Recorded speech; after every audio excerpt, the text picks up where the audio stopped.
क्या आपको भी जीरोस ऑफ अ पॉलिनोमियल निकालना लगता है हार्ड? तो चलिए आज के इस वीडियो में हम लोग इसे आसान बनाते हैं। तो जीरोस ऑफ अ पॉलिनोमियल्स निकालने के लिए हम लोग को जानना होगा कि जीरोस ऑफ अ पॉलिनोमियल्स होता क्या है। जैसे पॉलिनोमियल्स मान लेते हैं हम लोग px कोई पॉलिनोमियल्स है और x का जगह में हम लोग अल्फा को मान रख देते हैं। अगर वैल्यू रख दे, x का वैल्यू अल्फा रख दे, तो अगर जीरो आ जाए, इस वैल्यू रखने के बाद पॉलिनोमियल्स का वैल्यू जीरो आ जाए, तो जो वैल्यू होगा वो उस पॉलिनोमियल्स का जीरोस ऑफ अ पॉलिनोमियल्स कहला जाएगा।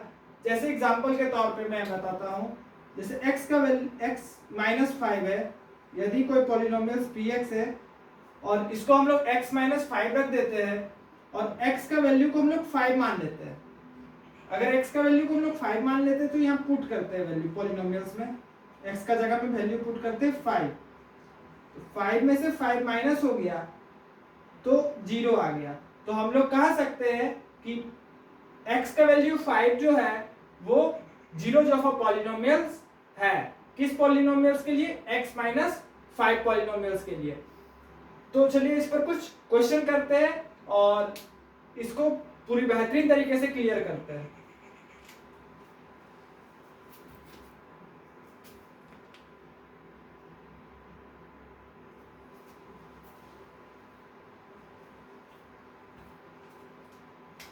यहाँ पर बोल रहा है px = 2x² - 5x + 4 और हम लोग को p2 का वैल्यू निकालना है, यानी x का वैल्यू को x का जगह में हम लोग 2 रख के चेक करेंगे कि इसका वैल्यू, इस पॉलिनोमियल का वैल्यू क्या आता है।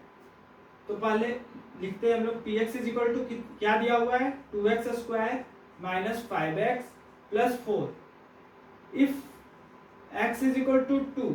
अगर x का वैल्यू को 2 रख दे तो p2 = 2, जहां जहां x है वहां हम लोग 2 रख देते हैं, 2 का स्क्वायर -5 फिर 2 + 4, 2 का स्क्वायर होता है 4, तो ये 2 × 2 का स्क्वायर 4, -5 2 जा 10 + 4, 2 4 जा 8 -10 + 4।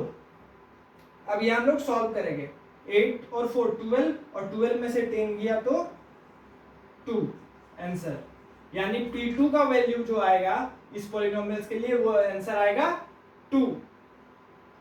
अगर आप लोग को ये वीडियो में ये कहीं भी प्रॉब्लम हो तो कमेंट कर सकते हैं आप।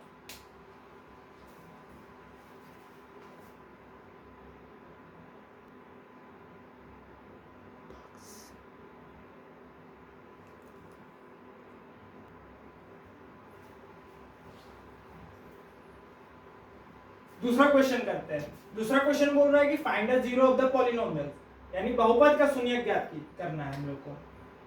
तो सबसे पहले तो हम लोग यहाँ px को हम लोग मान लेंगे 0। अगर px को 0 मान लेंगे तो जो पॉलिनोमियल दिया हुआ है x -3 = ये भी 0 के बराबर हो जाएगा, क्योंकि px को हम लोग 0 माने हुए हैं। अब x = -3 को इक्वल टू के इधर ले जाएंगे, तो जब भी माइनस इक्वल टू के तो दूसरी तरफ जाता है तो वो प्लस में चेंज हो जाता है, तो x = हो जाएगा +3, यानी x का वैल्यू 3 रखने पर इस पॉलिनोमियल का वैल्यू जो है वो 0 आ जाएगा। दूसरा क्वेश्चन ट्राई करते हैं। यहाँ qx = दिया हुआ 3x + 2, तो qx = हम लोग मान लेंगे 0 और ये जो पॉलिनोमियल दिया हुआ है 3x + 2 ये 0 के बराबर, तो 3x = +2 इक्वल टू के पार जाएगा तो -2, तो 3x = x = यहाँ हो जाएगा -2/3 आंसर। आई होप आप लोग को ये क्लियर होगा।